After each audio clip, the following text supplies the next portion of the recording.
Assalamualaikum warahmatullahi wabarakatuh.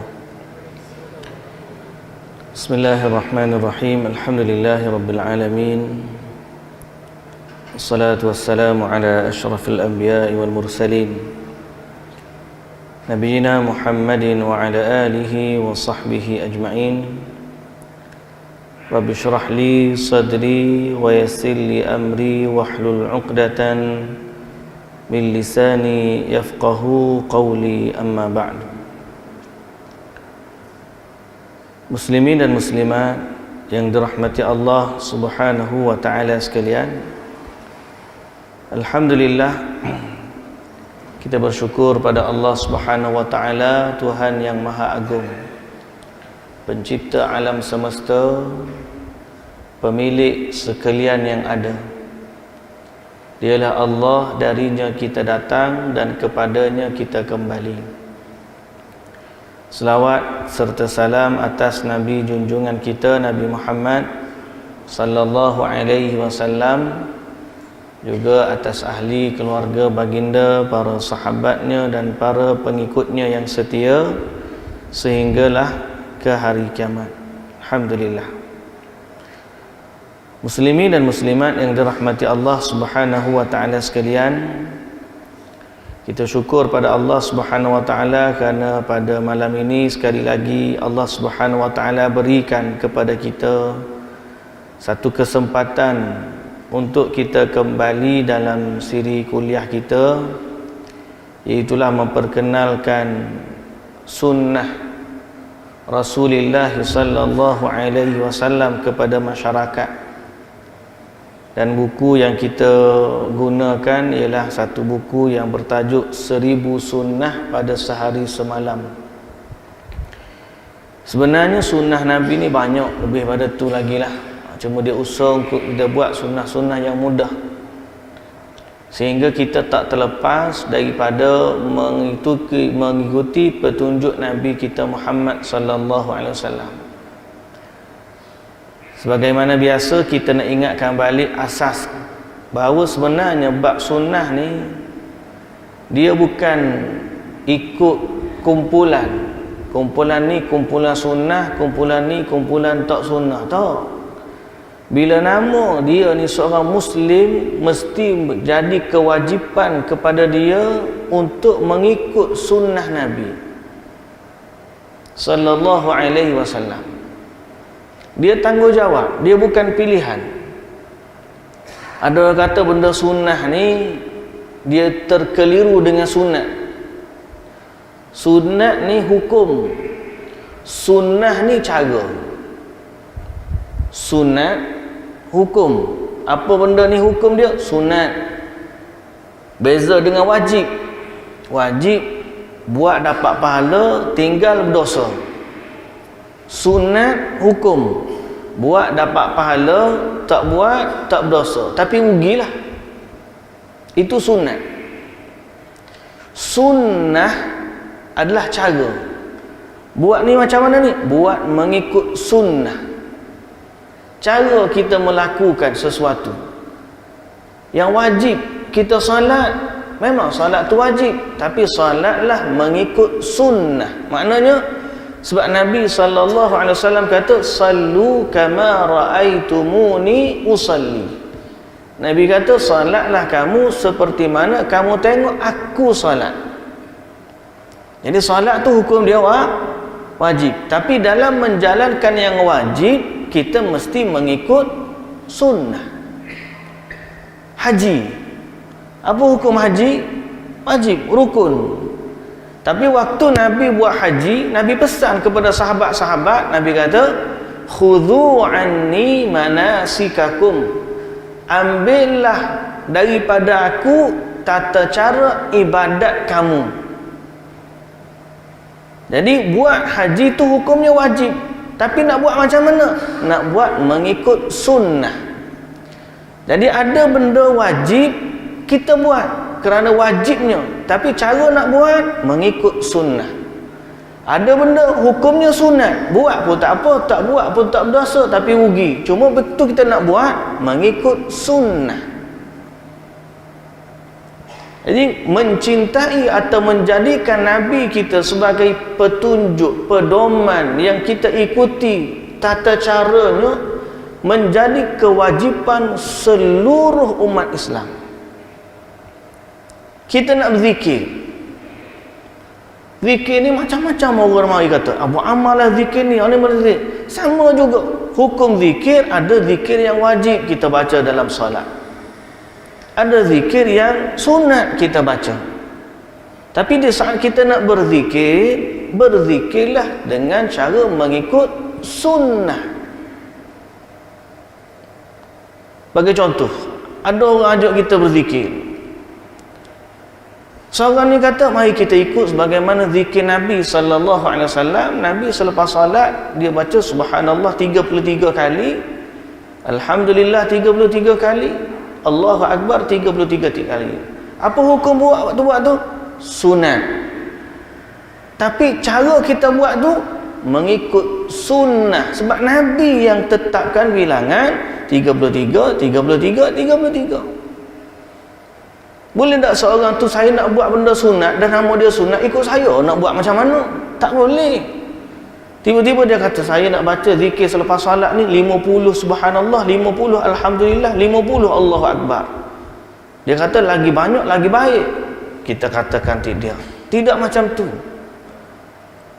Oleh kerana 33 tu bilangan Nabi sebut, maka yang itulah sunnahnya. Ambil wudu. Bagi contoh, ambil wudu, hak wajibnya basuh anggota wudu ni berapa kali? Sekali hak wajibnya.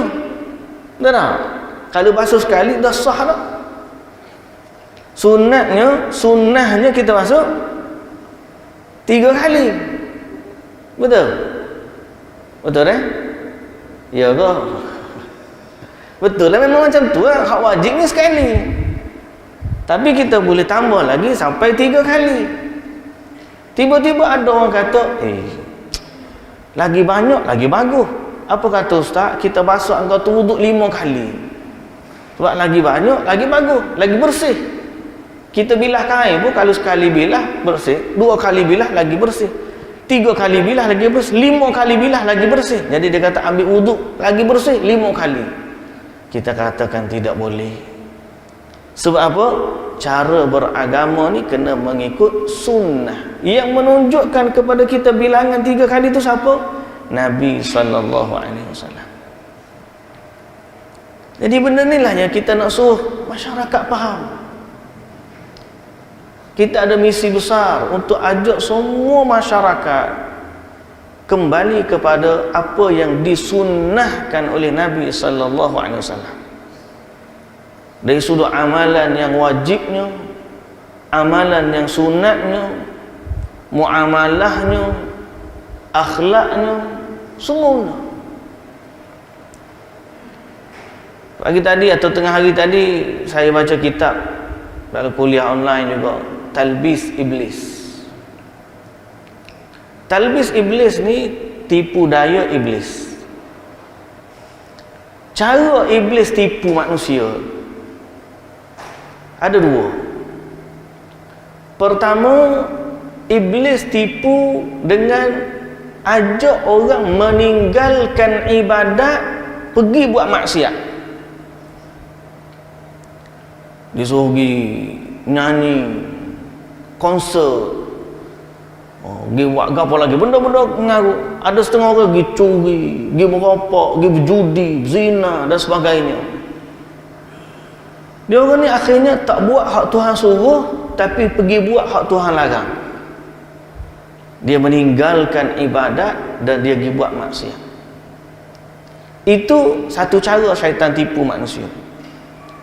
Cara yang kedua syaitan tipu manusia ialah dengan dia kempen manusia ni yang rajin buat ibadat ni, supaya buat ibadat tak serupa dengan yang diajarkan oleh Nabi sallallahu alaihi wasallam.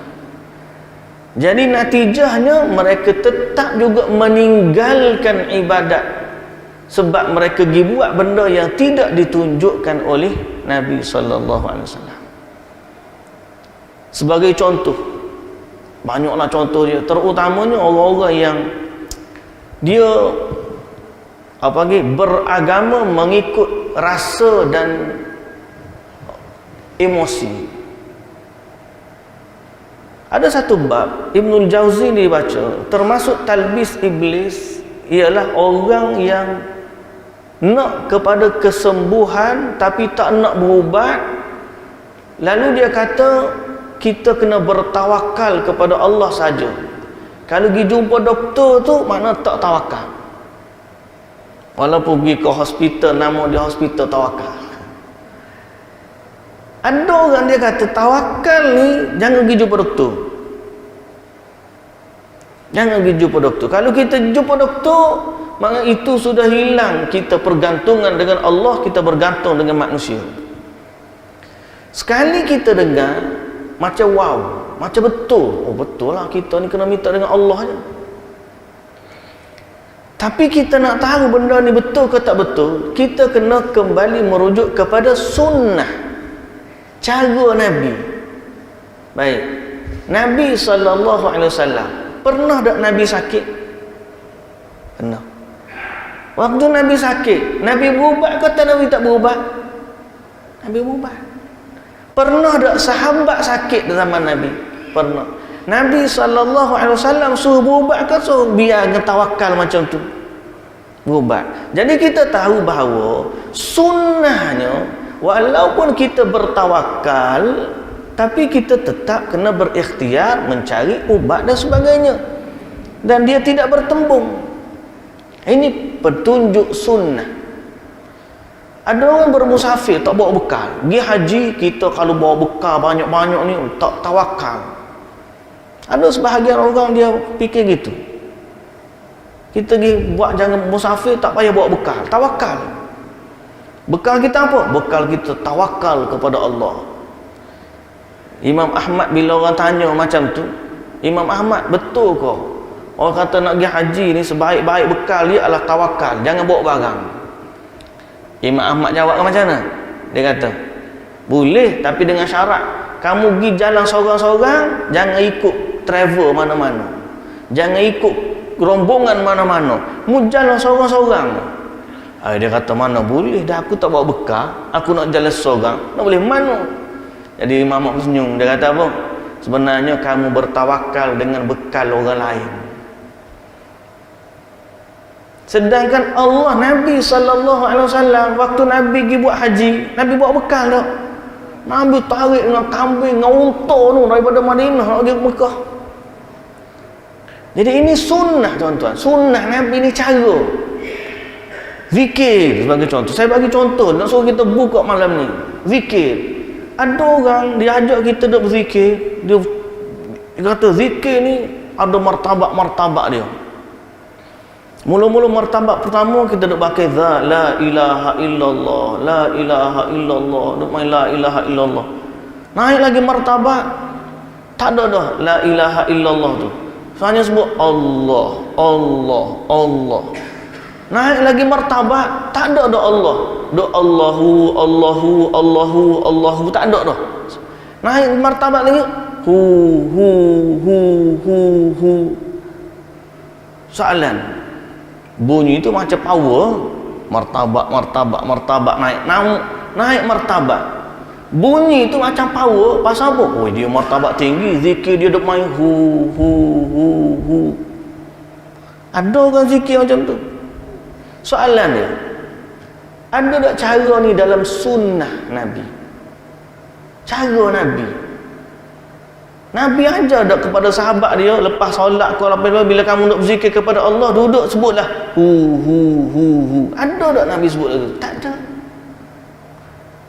Yang ada Nabi sebut subhanallah, alhamdulillah, Allahu akbar, la ilaha illallah, la haula wala quwwata illa billah. Nabi sebut zikir-zikir yang penuh. Dan inilah dia sunnah. Sunnah. Dan kita kena tahu satu lagi, bahawa dalam kita mengikuti sunnah Nabi ini sallallahu alaihi wasallam, Dia ni contoh teladan kepada kita. Dalam masa yang sama, Nabi hanya tukang menyampaikan saja. Nama pun risalah. Rasul, risalah. Dalam bahasa orang putih dia panggil apa? The messenger. Ada message dan dia ada the messenger. Maknanya Nabi ni tukang bawa risalah tu. Tuan empunya risalah tu siapa? Allah. Tuan empunya risalah ni siapa? Allah. Jadi siapa-siapa yang tiba-tiba dia melakukan dalam agama sesuatu benda yang Nabi tak ajar, Tuhan tak suruh, dia buat seolah-olah benda tu ada dalam agama, dia telah melakukan satu jenayah dalam agama. Jenayah apa? Jenayah dia ialah dia telah meletakkan dirinya setanding dengan Tuhan, Tuan empunya syariat. Bahaya. Nabi kita sallallahu alaihi wasallam, ada orang tanya Nabi soalan yang Nabi tak tahu jawapan. Nabi tak berani jawab. Nabi tunggu sehingga Allah bagi tahu, baru Nabi bagi tahu. Pasal apa? Nabi sedar kedudukan dia adalah tukang menyampaikan risalah. Wahyu tu datang daripada Allah, turun kepada Nabi, Nabi sampaikan kepada umat. Kalau Allah tak bagi tahu, tak wahyukan kepada Nabi, Nabi pun tak berani nak kata apa. Dalam banyak keadaan bila sahabat tanya, Nabi menangguhkan jawapan. Nabi tak jawab. Sebab Allah belum lagi wahyukan kepada Nabi sallallahu alaihi wasallam. Jadi kalau tiba-tiba ada seorang ni dia buat tata cara agama, beragama mengikut cara selera dia sendiri. Zikir ikut cara dia. Nikah kahwin ikut cara dia. Dia buat ikut cara dia berlaku. Lalu dia kata ni adalah sebahagian daripada Islam. Maka dia telah meletakkan diri dia pada kedudukan tukang atau tuan empunya syariat. Dan ini seolah-olah mencabar Allah Subhanahu wa taala. Tuan-tuan tahu tak, Yahudi ni antara ahlu kitab Yahudi dan Nasrani, antara sebab daripada sebab-sebab yang banyak mereka ni dilaknat dan dimurkai oleh Allah Subhanahu wa taala, ialah kerana mereka mengubah syariat Allah. Yahudi dan Nasrani dia ubah syariat, sehingga Allah Subhanahu wa taala turunkan satu ayat Quran, ittakhadhu ahbarahum wa ruhbanahum arbaban min dunillah. Mereka, yakni ahli kitab Yahudi dan Nasrani, menjadikan rahib-rahib dan pendeta-pendeta mereka sebagai Tuhan-Tuhan selain Allah. Ada seorang sahabat Nabi, dia masuk Islam, tapi sebelum tu dia Yahudi. Dia kata pada Rasulullah, ya Rasulullah, zaman aku Yahudi dulu tak pernah pun aku sembah pendeta ke rahib, tak pernah. Macam mana Allah Ta'ala kata orang ahli kitab Yahudi dan Nasrani menjadikan rahib-rahib mereka, pendeta-pendeta mereka sebagai sembahan selain Allah? Nabi SAW pun jawab, bukankah waktu dulu mereka ni menghalalkan apa yang Allah haramkan, lalu kamu ikut dia, dan dia juga menghalalkan apa yang Allah haramkan, lalu kamu ikut dia? Dia kata, ya, itulah makna sembahan kamu terhadap dia. Seolah-olah orang ni menyaingi Allah dalam syariat. Allah kata halal, dia kata haram, mu ikut. Allah kata haram, dia kata halal, mu ikut. Seolah-olah kamu letak dia ni setanding dengan Allah Subhanahu wa taala. Ini bahaya tu. Sebab tu saya nak kembalikan kita semua ni, kita dah baca lama, habis kitab ni nak habis dah ni. Memang boleh jadi lepas daripada ni kena baca kitab lain dah pula masuk tahun baru kan. Tapi kita nak ajak semua biar ada satu semangat, kita nak kembali kepada sunnah. Tapi sunnah ni dia bukan cara dia kita main rasa je. Ni bukan saya, kalau tuan-tuan perasan saya mari mengajar, bila kita kata sunnah Nabi sallallahu alaihi wasallam, mesti ada sandaran ni daripada hadis. Bila saya kata zikir 33, maknanya memang ada riwayat hadis Nabi ajar kepada sahabat dia begitu. Bila kita kata zikir Nabi, subhanallah, alhamdulillah, Allahu akbar, memang ada riwayat Nabi ajar begitu. Kalau tiba-tiba ada orang kata ni pun sunnah juga ni, zikir hu pun sunnah, kita tanya dia, mana riwayat hadis yang menyatakan Nabi pernah ajar sahabat zikir macam tu? Jawapannya tak ada, dia tak akan jumpa. Jadi itu menunjukkan satu kebohongan terhadap agama kalau dia kata benda tu diajar oleh Nabi sallallahu alaihi wasallam. Kalau dia kata benda ni memang Nabi tak ajar, kalau dia kata benda Nabi tak ajar, kita tinggal lah. Apa kita nak ikut? Sebab kita nak ikut Rasul, utusan Allah kepada kita. Jadi ni bukan kerana siapa-siapa, ini tanggungjawab setiap orang Islam. Ni setiap orang Islam, bila dia mengucap la ilaha illallah, ada maknanya. Dan bila mengucap Muhammadur Rasulullah, ada maknanya. Bukan sekadar sebut je asyhadu an la ilaha illallah wa asyhadu anna Muhammadar Rasulullah, aku Islam. Lepas tu nak buat macam mana? Ikut mung nak buat macam mana? Tak ada. Bila kata la ilaha illallah, ada makna dia. Dan bila sebut Muhammadur Rasulullah, ada makna dia. Bila kata la ilaha illallah, tidak ada Tuhan yang berhak disembah melainkan Allah, bererti apa jua bentuk sembahan, ibadat, doa dan seumpama dengannya tidak boleh dipersembahkan kepada selain Allah. Sebab kita kata la ilaha illallah, kalau tiba-tiba orang tu mengucap la ilaha illallah, lepas daripada tu dia pergi doa kepada pokok, batu, roh, jin, orang mati dan seumpama dengannya, no point dia kata la ilaha illallah tu. Kalau dia tu mengucap la ilaha illallah, tiba-tiba lepas daripada tu dia pergi sujud kepada selain Allah, no point dia kata la ilaha illallah.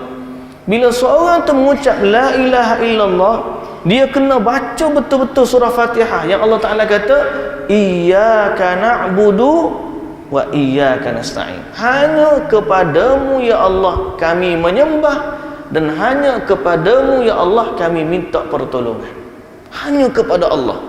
Ini tauhid, la ilaha illallah. Dia tak akan sujud kepada selain Allah, dia tak akan berdoa kepada selain Allah, dia tidak akan bertawakal pada apa yang Allah Ta'ala tidak perintahkan. Karena dalam hati dia, tempat ibadat dia, inna salati wa nusuki wa mahyaya wa mamati, untuk siapa? Lillahi rabbil alamin. Deklarasi pertama la ilaha illallah tu intinya kehidupan kita, ibadat kita, semuanya adalah untuk kita persembahkan kepada Allah Subhanahu wa ta'ala. Bila sebut kalimah syahadah yang kedua, Muhammadur Rasulullah, ada makna juga. Makna dia apa? Dalam kita mengabdikan diri kepada Allah, syariat yang kita ikut adalah syariatnya Nabi yang Allah utuskan kepada kita. Mana salat kita 5 waktu, why? Sebab kita ikut Nabi. Nabi Musa banyak lagi. Kan dalam peristiwa Isra wal Mi'raj, Nabi Musa kata, "Mungkin mintalah dengan Nabi Muhammad, dengan Allah biar kurang. Aku dah test dah Bani Israel, mereka tak mampu." Nabi naik lagi-lagi, naik turun. Pasal apa kita solat 5 waktu? Sebab syariat kita ikut syariat Nabi Muhammad sallallahu alaihi wasallam. Kalau dia mengucap Muhammadur Rasulullah tapi dia ikut syariat orang lain, tak boleh. Even ada orang ni dia dia buat ajaran Millah Ibrahim. Tuan-tuan pernah dengar tak ajaran sesat nama dia Millah Ibrahim? Millah Ibrahim ni maknanya agama Nabi Ibrahim.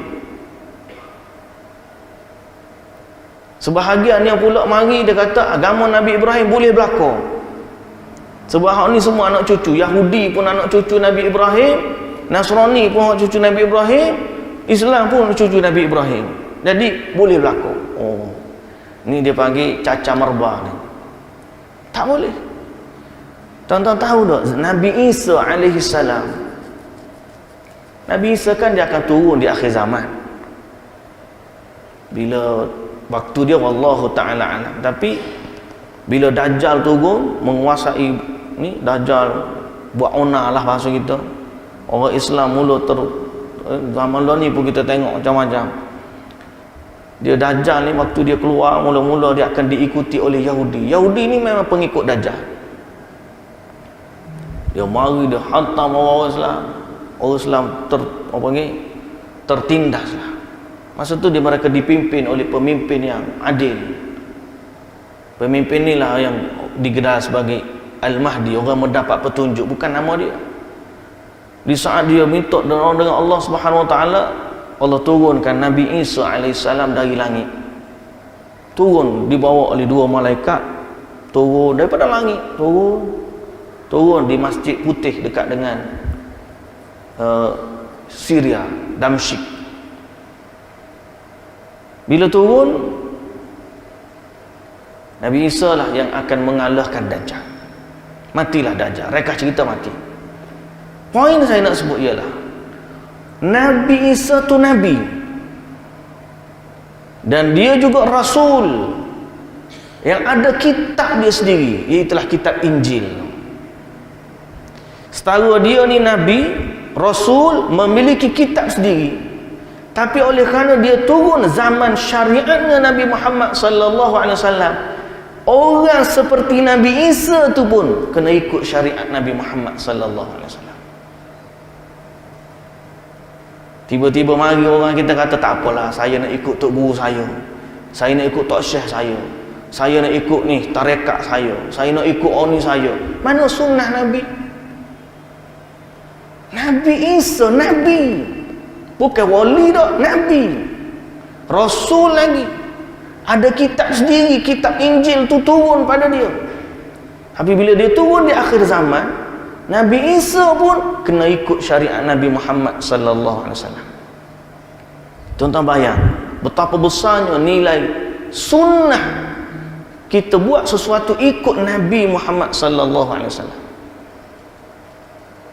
Ini bukan cerita main-main dak. Ini adalah inti kepada la ilaha illallah Muhammadun Rasulullah.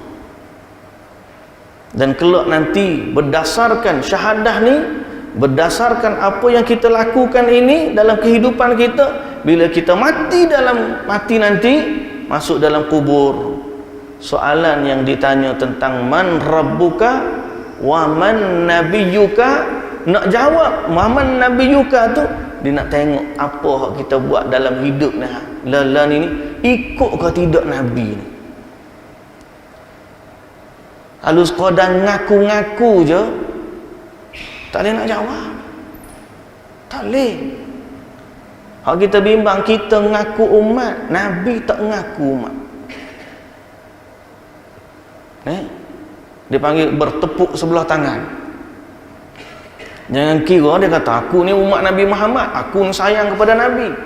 Tapi sampai akhirat dia nak pergi dekat dengan Nabi tak boleh. Dihalau. Dan benda tu ada diceritakan dalam hadis Nabi. Bukan cerita dongeng, ada hadis Nabi cerita benda tu. Orang yang mengaku umat Nabi di akhir zaman atau dalam hidup dia, bila mati sampai bangkit akhirat, dia nak pergi juga dekat kolam Nabi. Nabi ni sallallahu alaihi wasallam, dia ada kolam. Setiap Nabi ada kolam. Di padang mahsyar Allah Ta'ala hadirkan untuk Nabi-Nabi ni kolam dia, di mana waktu orang dahaga sedahaga-dahaganya nak boleh ke sampai kolam tu jauh jugalah, dah lama beratus berpuluh ribu tahun dah dalam keadaan dahaga ni, tiba-tiba bergerak daripada padang mahsyar tu dalam perjalanan tu singgah di kolam Nabi. Setiap Nabi ada kolam. Maka Nabi SAW akan tunggu umat dia di kolam dia. Nabi sebut dalam hadis, kolam Nabi ni besar. Kolam Nabi ni besar, sehingga bilangan cawan atau gelas untuk minum air daripada kolam Nabi ni, jumlah dia sebanyak bintang di langit.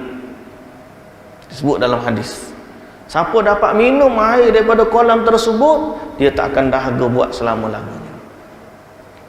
Maka ada orang, waktu ramai-ramai orang pergi, dia pergi juga. Tapi sampai dekat, malaikat halang. Nabi SAW tanya, dia tu umat aku juga. Nabi, bukan Nabi tak tahu ilmu ghaib. Nabi tanya, dia tu umat aku. Dikatakan kepada Nabi SAW, la'allaka fa innaka la tadri ma ahdathu ba'daka. Wahai Muhammad, kamu tak tahu lepas kamu wafat apa yang mereka buat, mengubah ataupun mereka-reka syariat selepas kamu dah wafat. Mereka ubah syariat kamu, buat cara sendiri, tak ikut lagi kamu. Sehingga akhirnya bila Nabi dengar macam tu, Nabi kata, suhqan, bu'dan, bu'da. Celakalah dia, pergilah jauh. Ngaku umat, tapi tak boleh sampai ke kolam Nabi. Pasal apa? Sebab kita nak jadi pengikut Nabi, umat Nabi, nak minum kolam Nabi, nak terima syafaat daripada Nabi sallallahu alaihi wasallam, dia bukan sekadar ucapan kita ngaku-ngaku saja, tak. Dia mesti dibuktikan dengan bagaimana caranya kita mengikut sunnah dari Nabi kita Muhammad sallallahu alaihi wasallam.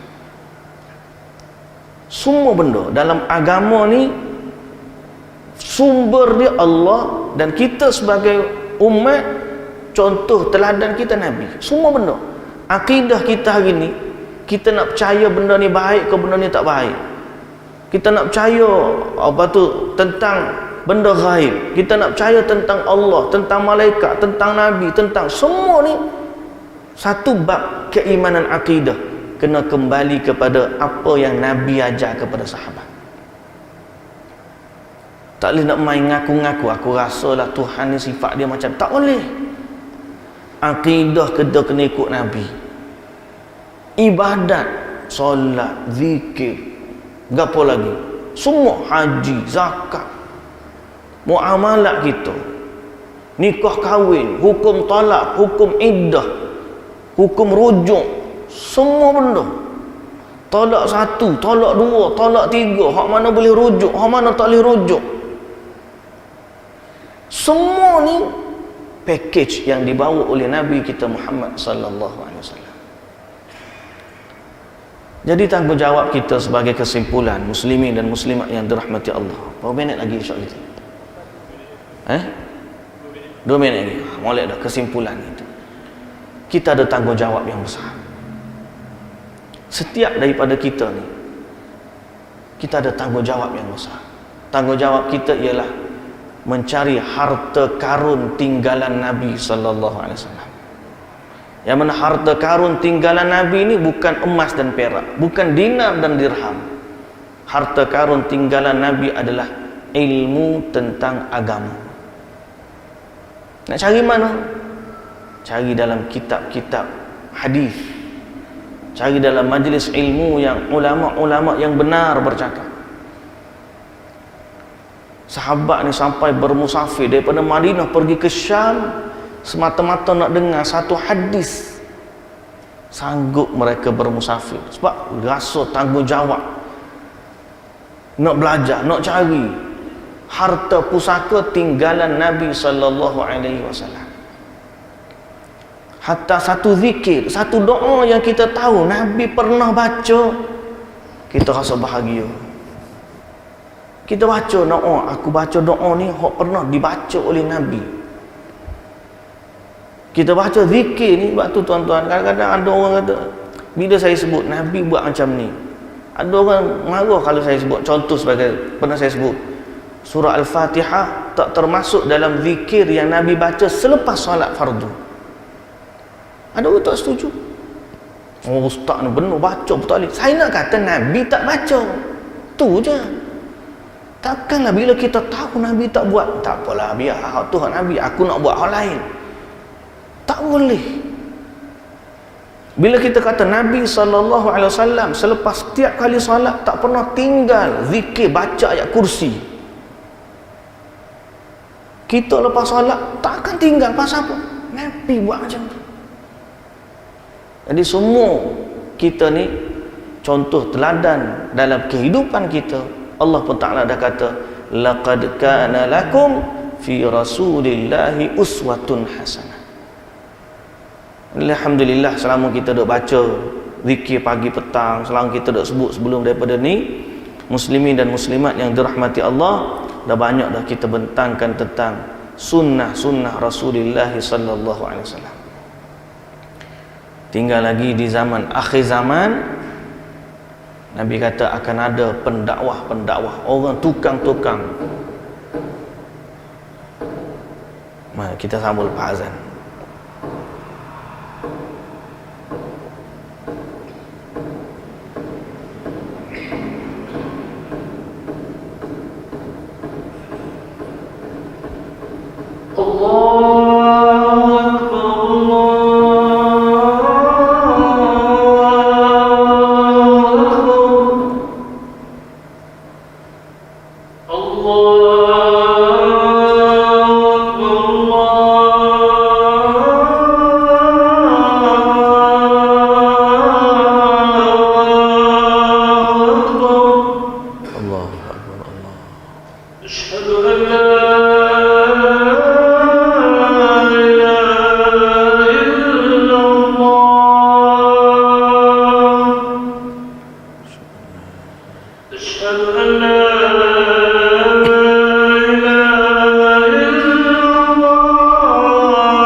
حي على الصلاة.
هذه الدعوة التامة والصلاة القائمة محمد رسول الله. Muslimin dan muslimat yang dirahmati Allah, bila saya kata kita ada tanggungjawab besar, iaitulah mencari petunjuk Nabi SAW. Sebenarnya benda ni pernah ditanya oleh seorang sahabat Nabi. Nama sahabat ni Hudzaifah ibnul Yaman. Hudzaifah ibnul Yaman, dia pernah tanya Nabi, ya Rasulullah, dulu kami ni hidup dalam keburukan, kami ni orang jahiliyah lah. Kemudian datang Islam membawa kebaikan kepada kami. Soalan dia, lepas kami jadi elok macam ni, apakah nanti akan tiba satu zaman orang kembali kepada keburukan? Dulu jahiliyah, kata Islam hari.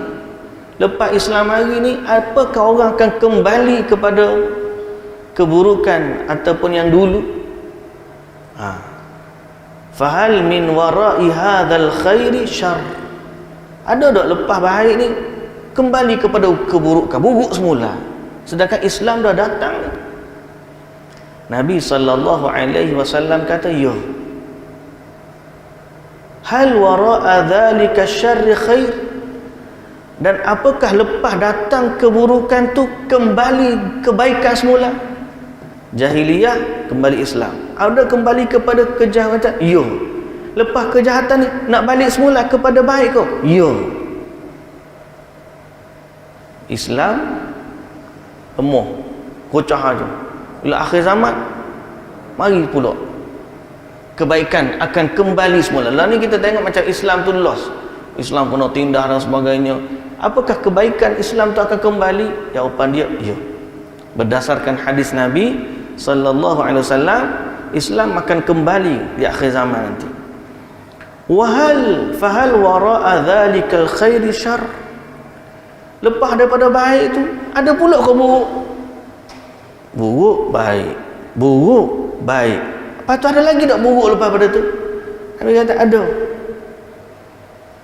Kemudian Nabi SAW atau Hudzaifah ibn Yaman kata, kaif? Macam mana tu? Nabi SAW bersabda, yakunu ba'di a'immatun la yahtaduna bihudaya. Akan ada pemimpin-pemimpin a'immah, dalam riwayat yang lain duat, para pendakwah, para penyeru, mengajak orang kepada agama yang tidak diajar oleh Nabi SAW, kepada petunjuk yang tidak dibawa oleh Nabi SAW. Wala yastannuna bisunnati, dan mereka mengamalkan sunnah yang bukan sunnah Nabi. Dia ikut orang lain, pada dia amalan fulan lebih baik dia ikut daripada sunnah Nabi. Akan tiba zaman ni, Nabi bagi tahu ni. Nabi kata mereka adalah pemimpin yang menggunakan petunjuk bukan petunjuk Nabi, dan mengamalkan satu sunnah yang bukan sunnah Nabi. Sunnah ni ikutan lah, dia ikut orang lain, bukan ikut Nabi. Wa sayaqumu fihim rijalun qulubuhum qulubus syayatin fi juthmani ins. Dan akan bangkit di kalangan mereka lelaki-lelaki yang berhati syaitan dalam wajah manusia. Kata di Hudzaifah, habis tu ya Rasulullah, aku nak buat macam mana kalau tiba-tiba aku hidup zaman tersebut? Kata Nabi SAW, tasma' wa tuti'u lil amir wa in duriba dhahruk wa ukhidha maluk fasma' wa ati'. Nabi kata, kamu dengar dan taat kepada pemimpin walaupun kamu kena ayuh ke apa sahaja, yang penting kamu sabar, jaga agama. Dalam riwayat yang lain Nabi SAW sabda, talzamu jama'atal muslimin, kamu kena berpegang teguh dengan jamaahnya orang Islam. Siapa dia? Jamaah orang Islam. Ada yang sebut sebagai kumpulan Islam yang ramai, ada yang sebut sebagai jamaah ni merujuk kepada Nabi dan para sahabat. Berarti kamu di akhir zaman bila berlaku fitnah, kena jadi seperti mana sahabat bersama dengan Nabi sallallahu alaihi wasallam. Dan kamu kena ikut apa yang sahabat buat, sebagaimana mereka ni berpegang teguh dengan sunnah Nabi sallallahu alaihi wasallam. Zaman fitnah ni macam-macam akan berlaku. Jadi sebab itu ini antara sunnah atau petunjuk yang Nabi sallallahu alaihi wasallam ajarkan. Sampai satu tahap Hudzaifah kata, "Ya Rasulullah, kalau tiba-tiba tak ada orang aku nak ikut tu, tak ada. Tengok orang-orang lain tak ada hok ikut seperti mana sahabat buat, tak ada." Kata Nabi sallallahu alaihi wasallam, atau jamaah tu tak ada, imam pemimpin Islam pun tak ada. Kata Nabi sallallahu alaihi wasallam, "Fa'tazil tilkal firaqa kullaha walau an ta'adda bi asli syajaratin hatta yudrikakal maut wa anta ala dhalik." Kamu jagalah agamamu walaupun terpaksa bersendirian, dan kamu mati di banir-banir, di akar pokok, di bawah pokok, dalam keadaan bersendirian, mempertahankan agama kamu seperti mana yang diajar oleh Nabi sallallahu alaihi wasallam. Ini khabar akhir zaman yang Nabi bagi tahu. Jadi saya tegaskan sekali lagi, muslimin dan muslimat yang dirahmati Allah, kerja kita besar, iaitu kembali kepada sunnah. Sunnah ni cara hidup, cara ibadat, cara perbuatan yang diajarkan oleh Nabi sallallahu alaihi wasallam. Mudah-mudahan Allah memberi kepada kita taufik dan hidayah. Ihdinas siratal mustaqim, siratal ladzina an'amta alaihim ghairil maghdubi alaihim waladdallin. Amin. Itu juga menunjuk kepada jalan yang Allah ajarkan kepada Nabi sallallahu alaihi wasallam. Mudah-mudahan Allah berkati kita semua, muslimin dan muslimat yang dirahmati Allah. InsyaAllah nanti pertemuan yang akan datang kita akan habislah kitab kita ni. Kita tengok pula mana-mana yang berkaitan dengan petunjuk Nabi, sunnah. Kalau kita nak baca hadis pula ke, kita tengok yang mana yang masih lagi boleh kita bacalah, insyaAllah. Kitab kita ni habis pada penutup dia, agar kita ni melazimi sunnah Nabi sallallahu alaihi wasallam dengan sebenar-benarnya. Wallahu ta'ala alam. Subhanakallahumma wa bihamdika asyhadu an la ilaha illa anta astaghfiruka wa atubu ilaik. Aqulu qawli hadha wa astaghfirullahal azim li wa lakum. Wassalamu alaikum warahmatullahi wabarakatuh.